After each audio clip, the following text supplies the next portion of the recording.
Hi friends, Telugu படமான Mirai எப்படி இருக்குன்னு பார்ப்போம். இதில் தேஜா சஜ்ஜா, மஞ்சு மனோஜ், ரித்திகா நாயக் மெயின் லீடாக நடிச்சிருக்காங்க. இது ஒரு ஆக்ஷன் அட்வென்ச்சர் ஃபேண்டசி படம். இதோட கதையில் அசோக சக்கரவர்த்தி தன்னோட சக்திகளை 9 கிரந்தங்களில் அடைச்சு 8 வாரியர்ஸ் மற்றும் ஒரு யோகி கிட்ட ஒப்படைக்கிறாரு. பல 100 வருஷங்களுக்கு அப்புறம் இப்போ இருக்க காலத்தில் மகாபீர் லாமான்றவன் இந்த சக்திகளை தேடி அடைஞ்சு அந்த சக்தியால் தகுதி இல்லாத மனுஷங்களை எலிமினேட் பண்ணுறதுக்கு நினைக்கிறான். அவனை தடுக்கக்கூடிய ஒரே சக்தி மிராய் மட்டுமே.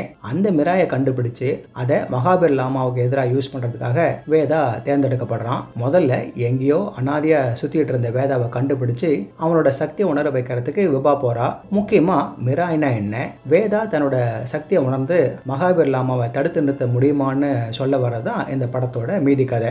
இயக்குனர் கார்த்திக் கட்டம்னேனி பழங்கால மைத்தாலஜியும் மாடர்ன் சூப்பர் ஹீரோ கதையும் கலந்து ஒரு சுவாரஸ்யமான கதையை கொடுத்திருக்காரு. நாம நம்புற மாதிரி ஸ்ரீராமரோட கோதண்டத்தையும் அசோக சக்கரவர்த்தி கதையோட இணைச்ச விதம், வேதா தன் அம்மா உணர்வோட இணைச்சதும் பெருசு சிறுசுகளுக்கும் பிடிச்சு போகும். அதுக்கு மேல தெலுங்குல கலிங்க போரையும் அந்த கிரந்தங்களோட சக்தியை சூப்பர் ஸ்டார் பிரபாஸோட ஏஏ வாய்ஸ்ல சொல்லியிருக்காங்க. தமிழ்ல யாருன்னு தெரியல, அதுவும் ஏஏ வாய்ஸா இருக்கலாம். என் கிரெடிட்ஸ் அப்போ இதோட செகண்ட் பார்ட்டுக்கு வர வில்லனையும் இன்ட்ரோடியூஸ் பண்றாங்க, மிஸ் பண்ணாதீங்க. மிராயோட படக்கதைக்கு அடுத்து பார்த்தோம்னா நல்ல இம்ப்ரெசிவான ப்ரொடக்ஷன் டிசைனையும் விஎஃப்எக்ஸையும் கொண்டு இருக்கு. அதுவும் லிமிடெட் பட்ஜெட்ல. மொத்தமா விஷுவலா நல்லா இருக்கு. சில சீன்ஸ் எல்லாம் த்ரில்லிங்கா எடுத்திருக்காங்க.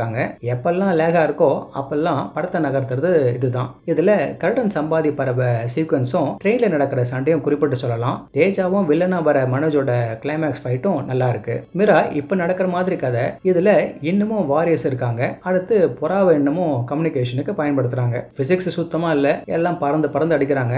இந்த மாதிரி கதைக்கு அதெல்லாம் எதிர்பார்க்க முடியாதுதான். இந்த கதைக்கு வேதாவை இன்ட்ரோடியூஸ் பண்றதால ரகுராம் ட்ராக்கை விட்டுடலாம். சிரிப்பு வந்தாலும் இந்த கெட்டப் சீன் வர சீன் எல்லாம் தேவையே இல்லை. இந்த கெட்ட சக்தி மகாபீர் ஒரு சபிக்கப்பட்ட கத்தியை வச்சுக்கிட்டு பெரிய எதிர்ப்பு இல்லாம எல்லா வாரியர்ஸையும் சீக்கிரமாவே காலி பண்ணிடுறான். இதுல மொராக்கா வாரியர் மட்டும் கொஞ்சம் டஃப் கொடுக்குறாரு. மற்றபடி ஜெகபதி பாபு மட்டும் தான் ஏதோ நிக்கிறாரு. இந்த ப்ரீ இன்டர்வல் பிளாக் நல்லா இருக்கு. தேஜா சஜ்ஜா அனுமான் பட சக்சஸ் எடுத்து இதுலயும் நல்லா பர்ஃபார்ம் பண்ணிருக்காரு. இந்த வில்லன் மகாபீர் கேரக்டரோட மோட்டிவேஷனையும் பிஹேவியர் ஸ்டைலையும் பார்க்கும்போது அந்த கேரக்டரை இன்னும் கொஞ்சம் கவனம் செலுத்திருக்கலாம். அவரோட ரைட் ஹேண்டா வர லேடியும் ஃபைட் சீக்வன்ஸ்ல கலக்குறாங்க. ஆக மொத்தம் மிராய் ஸ்டைலிஷான ஆக்ஷனோட எங்கேஜிங்காகவும் இருக்கு, விஷுவலாகவும் இம்ப்ரெஸ் பண்ணது. அங்கங்க கொஞ்சம் பேசிங் இஷ்யூஸ் இருந்தாலும் ஓவராலா நல்ல என்டர்டெய்னிங்கான படம். ஃபேமிலியோட தமிழ்லயே பார்க்கலாம். ஓகே ஃப்ரெண்ட்ஸ், இதே போல இன்னொரு சுவாரஸ்யமான பட விமர்சனத்தோட சந்திக்கிறேன். இந்த விமர்சனம் உங்களுக்கு பிடிச்சிருந்துச்சுன்னா உடனே லைக் பண்ணுங்க, ஷேர் பண்ணுங்க. நன்றி.